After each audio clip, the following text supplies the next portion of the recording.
Hi guys, welcome to the winter yard. This is our fruit arbor area that we put in. The uprights are for the grapes. These are raspberries planted in between. There's some strawberries in there. And then the last plant I'll show you is an elderberry that's going to grow in the corner.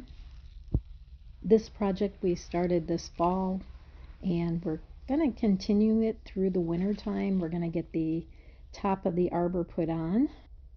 This is the area that the 4 dead trees came out of, and then we also put up the 3 sections of privacy fence.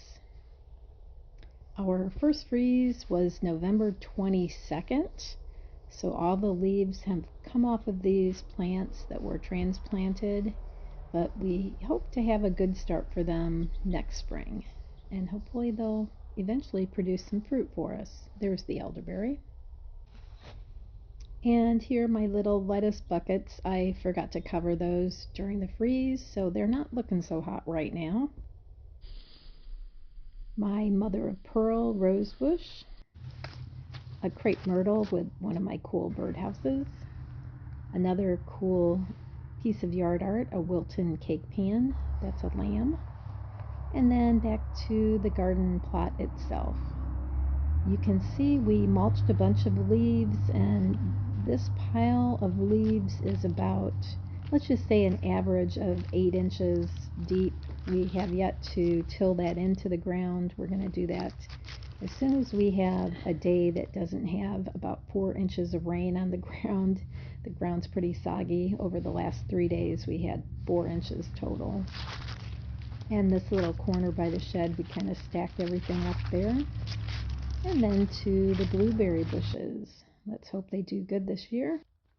The previous 2 summers or falls, I'd cut off this tall growth off the blueberries. This year I left it on. We'll see if they produce anything.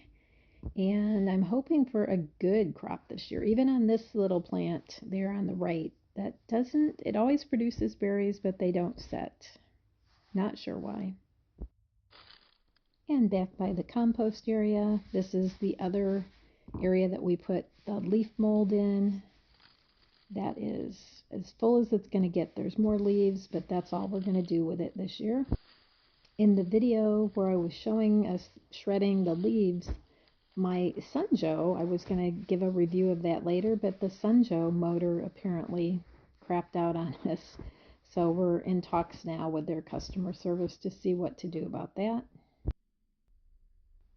And to the actual compost, and here's an interesting thing that happened.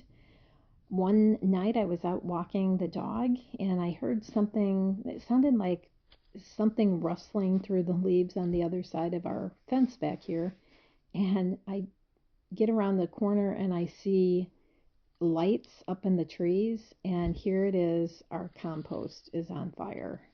Now this is completely my fault. I actually shoveled some of the ashes into the compost. We have clay soil, so I thought that would be a good amendment for the soil. And lo and behold, even though I checked the temperature on the side of the barrel, there was still some ashes that must have been embers.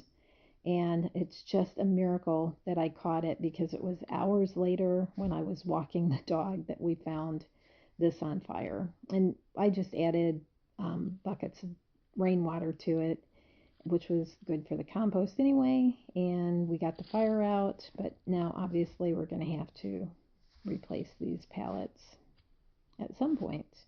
But there's our compost. I've seen a video of the compost catching on fire before at another video, and just never thought it would happen, but you just never know. So be real careful with your ashes if you're adding them.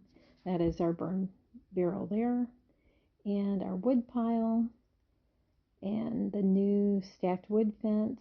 This is our dirt pile, and you can see these taller branches I'd put up upright on the pallets, and those are just kind of a placeholder for the branches until I use them for a decorative wood fence that's going to be coming up very soon.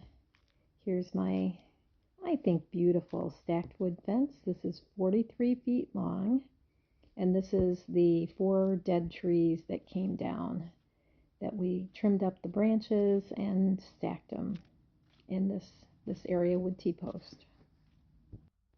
And the plan is to extend this down when we eventually take out the other 3 trees in that tree line. I think it just looks fantastic, and I'm looking forward to having this go down almost to the fire pit, hopefully. Here's a sage plant. Wish I knew which kind this was. Smells great. Another one of my cool bird feeders. And this is just our garden plot along the driveway. There's usually daylilies in this empty spot here. My cute lanterns. And I do change up the colors of these flowers seasonally. And then at the end of this planter, another crepe myrtle with some more of our garden art. These are handmade little fish. And a chainsaw koi fish. And then our citrus plants that are weathering nicely, knock on wood so far. This is the Meyer lemon. I've had one of the lemons off there. It was delicious. And then I've got some limes that are probably about ready to be harvested. These are key limes. That first one I could probably take. And the lime especially, there's a ton of new little baby limes there that you can see. And a look at our cute little, these are telephone pole carvings, the Christmas trees and the Santa. And a quick look at my inside Christmas trees.